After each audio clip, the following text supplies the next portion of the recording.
బంధువులందరికీ అన్న వాళ్ళకి నమస్కారం. గత 3 రోజుల కిందట నేను వాట్సాప్ గ్రూప్లో ఒక మెసేజ్ చేశాను.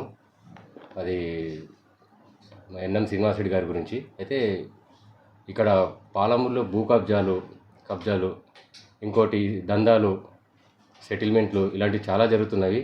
ఇంతకుముందు శ్రీనివాస్ గౌడ్ పాలనలో కూడా అదే జరిగేవి. ఆయన పైనే పోరాడాము.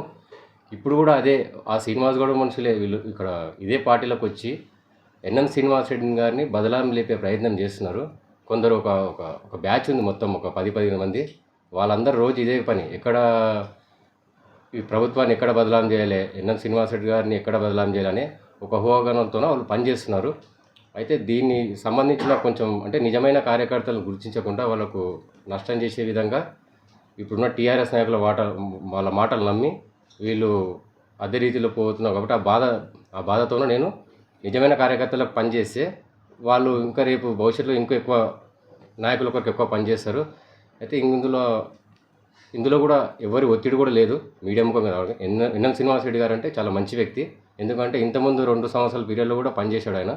అప్పుడు కూడా మా గ్రామంలో అన్వాడ మండలంలో చెరువు కట్టలు కానీ అవి మంచి చేసిండు. వ్యక్తిగతంగా ఆయనకు నాకు దూషణ లేదు. ఇంతకుముందు ఉన్న అదే శ్రీనివాస్ గౌడ్ అరాచక పాలనలో ఇలాంటి చాలా చేశాడు. వాటిపైనే ప్రశ్నించినాం మేము. అయితే ఈరోజు ఈ సందర్భం ఎందుకు వచ్చిందంటే అవే వాళ్ళ అనుచరులే ఈరోజు మళ్ళీ సేమ్ అదే విధంగా చేస్తే ఈ చేసే దారిలో ఎమ్మెల్యే గారికి చెడ్డ పేరు వస్తుంది. అది నేను గ్రౌండ్ వర్క్లో తెలుసుకున్న విషయం ఇది. ఆడ కొందరు ఆయన పేరు బదలాం చేసే ప్రయత్నం చేస్తున్నారు. అందు గురించి ఈరోజు ఎవ్వరు అంటే నా ఇష్టపూర్వకంగా ఆయన మీద మర్యాదతోన వ్యక్తిగతంగా దూషణ చేయలేదు. నేను పార్టీ పరంగానే కొంచెం నష్టం జరుగుతుంది. వెనక ఉన్న నాయకులు కండువాలు వేస్తున్నారు, అవి వేస్తున్నారు, జోకి ప్రయత్నం చేసి ఆయనకు బదలాం తెచ్చే పేరు చేస్తున్నారు. కాబట్టి ఎవరు ఏం లేదు. ఈ భూ కబ్జాలు కానీ ఇప్పుడు కూడా భూములు కబ్జాలు చేసి ఫ్లాట్లు అమ్ముతున్నారు, అవన్నీ చేస్తున్నారు. వాటిపైన కొంచెం దృష్టి పెడితే నేను సంతోషపడతాను ఆ విషయంలో. ఎందుకంటే ప్రభుత్వ భూములు ఎవరు అమ్మినా కూడా చట్టపరమైన చర్యలు తీసుకోవాలి.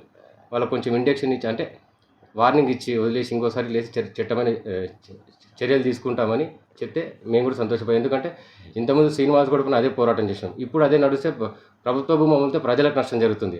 అది ఆ ఉద్దేశంతో నేను మాట్లాడిన తప్ప ఎవరి మీద వ్యక్తిగత దూషణలు ఏమి లేవు. మాకు ఎన్ఎం శ్రీనివాస్ రెడ్డి పాలన బాగానే ఉంది. కొంచెం ఏంటంటే గ్రౌండ్ లెవెల్లో ఆయన మీద వ్యతిరేకత తీసుకొస్తున్నారు. ఆ వెనుక ఉన్న నాయకులు కొందరు కొందరు కబ్జాలు చేసుకుంటూ అవి చేసుకుని నిన్న మొన్న కూడా వార్తలు వస్తున్నాయి. అవి కూడా చూసి వీటిపైన చర్యలు తీసుకుంటే మీ పాలనలో మంచిగా రావాలి, మీరు ఇంకొక 10 సంవత్సరాలు మీ పాలన కొనసాగాలని మనస్ఫూర్తిగా కోరుకుంటున్నాను. ఎందుకు ఈ మీడియా ముఖంగా మాట్లాడినందుకు ఎవరి ఒత్తిడి లేదు. నా సొంతంగా వచ్చినాను. ఎవరు నన్ను బలవంతాలు చేయలేదు, నన్ను బెదిరియలేదు. నేను అంతా పెట్టినా కూడా ఆయన ఎన్ఎం శ్రీనివాస్ రెడ్డి గారు ఏ కేసు కూడా నమోదు చేయలేదు. అంటే అదే శ్రీనివాస్ గౌడ్ ఉంటే ఈరోజు నన్ను రాత్రికి ఎత్తుకొచ్చి మళ్ళీ ఆ ప్రయత్నం చేశాను. ఎన్ఎం శ్రీనివాస్ రెడ్డి గారు ఏ పని చేయలేదు. ఒక కేసు కూడా నమోదు కాలేదు 6 నెలల కాలంలో. ఇదంతా అవును, ఏం లేదు. ఎన్ఎస్ శ్రీనివాస్ రెడ్డి ఆ రోజు చెప్పారు కదా ఏ కేసులు కానీ అని. నా విషయంలో కూడా ఏదున్నా కూడా వ్యక్తిగతంగా నాకేం లేదు. కానీ ఇప్పుడు కూడా ఆ మాటలో కొంచెం ఏమన్నా అంటే నేను పెట్టింది కూడా కొంచెం కరెక్టే. కొంచెం ఏదన్నా అటు ఇటు మిస్టేక్ అయ్యి రాతల మిస్టేక్ అయ్యి వారిని అగౌరవపరిచేటట్టుంటే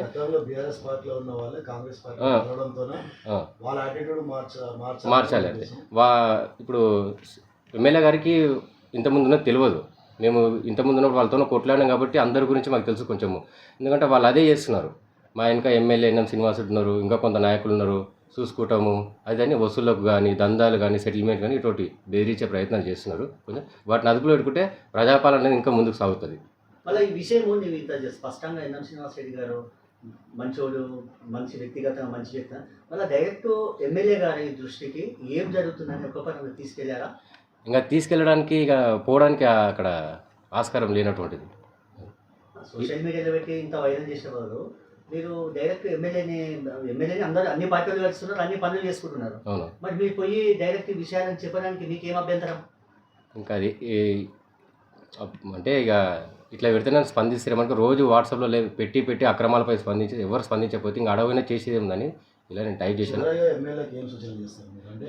ఇతర పార్టీ నుంచి వచ్చే వాళ్ళతో జాగ్రత్త ఉంటుంది. అంతే. ఎందుకంటే ఇతేది పార్టీలో కూడా ఇప్పుడు వర్గ విభేదాలు నడుస్తున్నాయి.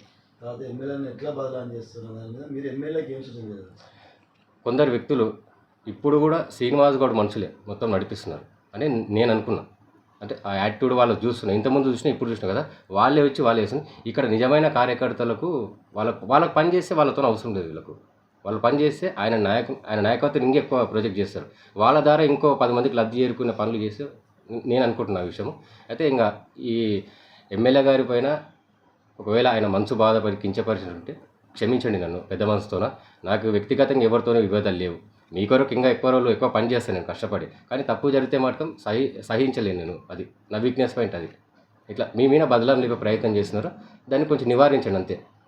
ఎందుకంటే మీరు నిజాయితీ పరులు. మీరు ఒక సెంట్రల్ గవర్నమెంట్ ఉద్యోగి. అప్పటి నుండి చూసినాం. గత రాజశేఖర రెడ్డి గారు ఉన్నప్పుడు కూడా చూసినాం మీ పాలన మేము. అప్పుడు కూడా సౌమ్యంగా అన్నీ ఉన్నారు కాబట్టి ఇప్పుడు కూడా అంటే ఈ వ్యవస్థలు మొత్తం టీఆర్ఎస్ గవర్నమెంట్ నాశనం చేసింది అన్నీ. దీనిని అరికట్టే విధంగా మీరు ప్రోత్సహించి పనులు చేస్తే. మొన్న కూడా ఒక వ్యాపారస్తుడు అపార్ట్మెంట్ దగ్గర వచ్చి బెదిరించారు కాంగ్రెస్ పార్టీకి సంబంధించిన నాయకులు అన్నారు. అది కూడా మీ దృష్టిలో ఏమైనా ఉన్నాయి అట్లా? అది నాకు నో కామెంట్స్. ఆ విషయాల మీద అవగాహన లేదు. అలాంటి సంఘటన జరగకుండా అసలు అటువంటి సంఘటన జరగకుండా చూసుకోవాలి. ఎందుకంటే పార్టీకి చెడ్డ పేరు, ఇక్కడ ఉన్న నాయకులకు చెడ్డ పేరు. ఇప్పుడు ఈ కాంగ్రెస్లో కొంతమంది ఆయనని బదలాలు నింపే ప్రయత్నాలు చేస్తున్నారు. నేను గ్రౌండ్ లెవెల్లో తెలుసుకున్నది ఇది. ఎందుకంటే అప్పటి నుండి మేము తిరిగినాం కాబట్టి కొట్లాడి చేసినాం కదా. 10 మంది నాతోనికి వచ్చి ఒక 10 మంది మాట్లాడుతారు. అట్లా ఇట్లా ఒక్కొక్కరు ఒక విధంగా మాట్లాడితే అట్లా. ఇక ఎన్ఎం శ్రీనివాసరెడ్డి గారికి క్షమాపణ చెప్తున్నాను. ఎందుకంటే నేను వ్యక్తిగతంగా దూషింది ఏం లేదు. చిన్న ఆడిన పొరపాటు ఉంటే మీ మనోభావాలు దెబ్బతింటే తప్పైంది. ఇది కూడా ఎవరు ఒత్తిడి లేదు, ఎవరు భయభ్రాంతులు గురి. నా మనస్ఫూర్తిగా నేను వచ్చిన. ఎందుకంటే మంచి వ్యక్తి. సారీ చెప్పకపోతే ఎందుకంటే ఇంకోటి ఇంత అయినా కూడా కేసు అనేది ఏం లేకుండా అంటే ఏం యాక్షన్ తీసుకోకుండా ఉన్నందుకు మనస్ఫూర్తి వచ్చి ఆయనకు నేను క్షమాపణ చెప్తున్నాను.